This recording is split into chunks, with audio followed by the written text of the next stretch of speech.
ଜଙ୍ଗଲରେ କାଲି ଥାଏ ଚିଲ ଝିଅର ବାହାଘର। ସେଥିପାଇଁ ଚିଲ ଜୋରସୋରରେ ସଜାସଜି କାମରେ ଲାଗି ଯାଇଥାଏ। ହେଇଟି କାଳୁ, କାଲି ଚିଲ ଭାଇଙ୍କ ଝିଅର ବାହାଘର। ସେ କଣ ତମକୁ ଇନଭିଟେସନ କାର୍ଡ ଦେଇନାହାନ୍ତି କି? ନାଇଁ ତ, କଣ ହେଲା? ଜଙ୍ଗଲରେ ସମସ୍ତଙ୍କୁ କାର୍ଡ ଦେଲେ, ହେଲେ ତୁମକୁ କଣ ପାଇଁ ଦେଲେନି? ତାଙ୍କର ବୋଧେ ମନେ ନାହିଁ। ହଉ, ସେ ଯାହା ବି ହଉ, ମୁଁ କିନ୍ତୁ ମୋ ପୁଅକୁ ନେଇ ନିଶ୍ଚୟ ବାହାଘରକୁ ଯିବି। ଆରେ କେଡ଼େ ବେଲଜିଆଟା କିରେ, ବିନା ନିମନ୍ତ୍ରଣରେ ତୁ ସେଠାକୁ କାହିଁକି ଯିବୁ? ତମର କଣ ଅଛି ବା? ଟୁନି କହୁଥିଲା ତାଙ୍କର ଭୋଜିରେ କୁଆଡେ ଚିକେନ ଝୋଳ ହବ। ମୁଁ କାହିଁକି ସେ ଚିକେନ ଝୋଳ ଛାଡ଼ିବି ବା? ତୋର ଖାଲି ଚିକେନ ଝୋଳ ନାଁ ଶୁଣିଲେ ପାଟିରୁ ଲାଳ ଗଡ଼ିଲା ଆଉ। ଶୁଣ ଗୋରି, ତୁ କିନ୍ତୁ ତାଙ୍କ ବାହାଘରକୁ ଯିବୁନି, ଆଉ ଆମର କେହି ବି ସେଠିକି ଯିବେନି। ନିଜେ ତ କିଛି ରୋଜଗାର କରୁନ, ଚିକେନ ଝୋଳ ତ ଦୂରର କଥା, କରାଣ୍ଡି ଝୋଳ ଟିକେ ଖାଇବାକୁ ମିଳୁନି। ସେଠି କେଡେ ସୁନ୍ଦର ଚିକେନ ଝୋଳ ହୋଇଥିବ।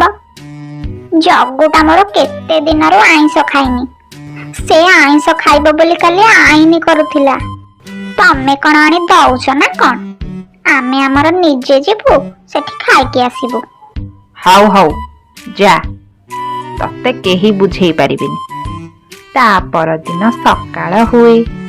ଜଙ୍ଗଲର ସବୁ ପକ୍ଷୀମାନେ ଚିଲ ଝିଅର ବାହାଘର ପ୍ରସ୍ତୁତିରେ ଲାଗି ପଡ଼ନ୍ତି। ଆଲୋ ଛୁମୁରି, ତୋ ବର କେମିତି ଦେଖିବାକୁ? ଏପଟେ ଗୋରି କାଉ ବାହାଘରକୁ ଯିବାକୁ ରେଡି ହୋଇଯାଏ। ହେଇଟି କାଳୁ, ଦେଖିଲ ମୁଁ କେମିତି ଦେଖାଯାଉଛି?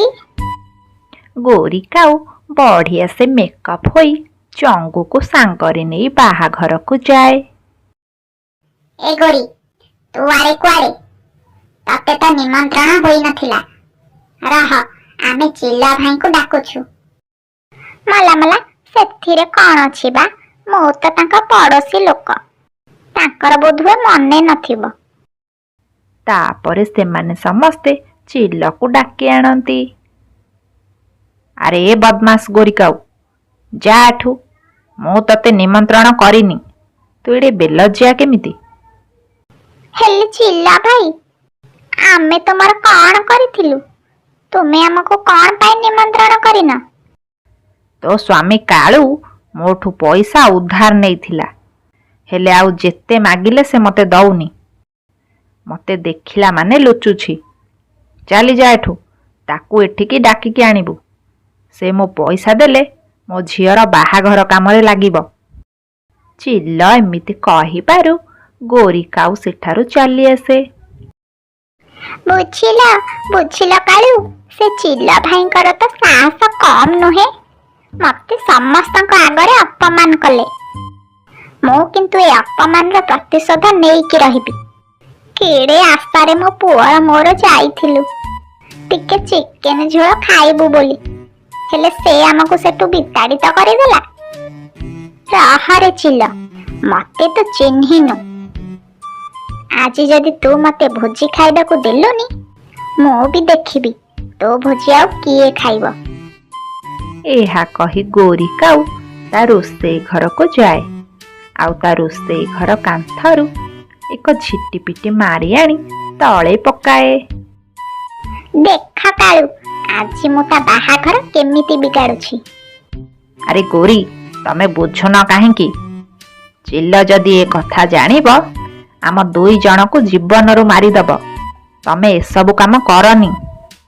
ତମେ ଯାହା କହୁଥାଅ, ମୁଁ କିନ୍ତୁ କିଛି ଶୁଣିବିନି। ତାପରେ ଗୋରି କାଉ ସେ ମଲା ଝିଟିପିଟିକୁ ନେଇ ଚିଲର ସେହି ଭୋଜି ହେଉଥିବା ଜାଗାକୁ ଯାଏ, ଆଉ ଉପରେ ଉଡ଼ି ଉଡ଼ି ଝିଟିପିଟିକୁ ଚିକେନ ଝୋଳରେ ପକେଇ ଦିଏ। ଖାଅ, ଏବେ ମଜାରେ ଖାଅ। ଆଜି ଗୋଟି ଗୋଟି କରି ସବୁ ମରିବ। ଏତିକି ବେଳେ ଟୁନି ସେଠାକୁ ଚାଲି ଆସେ, ଆଉ ସେଠାରେ ସେ ଗୋରିକୁ ଦେଖିଦିଏ। ଗୋରି ତାକୁ ଦେଖି ସେଠାରୁ ଶୀଘ୍ର ପଳାଏ। ଆରେ ହେଇ, ଏ ଗୋରି ଏଠିକୁ ଆସିଥିଲା ମାନେ ସେ କିଛି ନା କିଛି କାରନାମା ତ ନିଶ୍ଚୟ କରିଥିବ। ଏମିତି କହି ସେ ଚାରିଆଡ଼େ ଦେଖିବାକୁ ଲାଗେ। ଆଉ ଶେଷରେ ସେ ଚିକେନ ଝୋଳରେ ପଡ଼ିଥିବା ସେ ଝିଟିପିଟିକୁ ଦେଖିଦିଏ। ଆରେ ବାପରେ, ଏ ଗୋରି କାଉ ଏତେ ଖତରନାକ! ସେ ଚିକେନ ଝୋଳରେ ଛିଟିପିଟି ପକେଇଦେଲା। ତାପରେ ଟୁନି ଯାଇ ଚିଲ ଆଗରେ ସବୁ କଥା କହିଦିଏ। ଚିଲ ରାଗିଯାଏ ଆଉ ଗୋଟିଏ ଠେଙ୍ଗା ଧରି ଗୋରି କାଉ ଘରକୁ ଯାଏ। ଏପଟେ ଗୋରି କାଉ ଆଉ କାଳୁ କାଉ ଚିଲକୁ ଠେଙ୍ଗା ଧରି ଆସୁଥିବାର ଦେଖି ଘରୁ ବାହାରି ପଳାନ୍ତି। ଚାଲ ଗୋରି, ଏଠୁ ଶୀଘ୍ର ଚାଲିଯିବା, ନହେଲେ ଆଜି ଆମ ମରିବାଟା ଥୟ।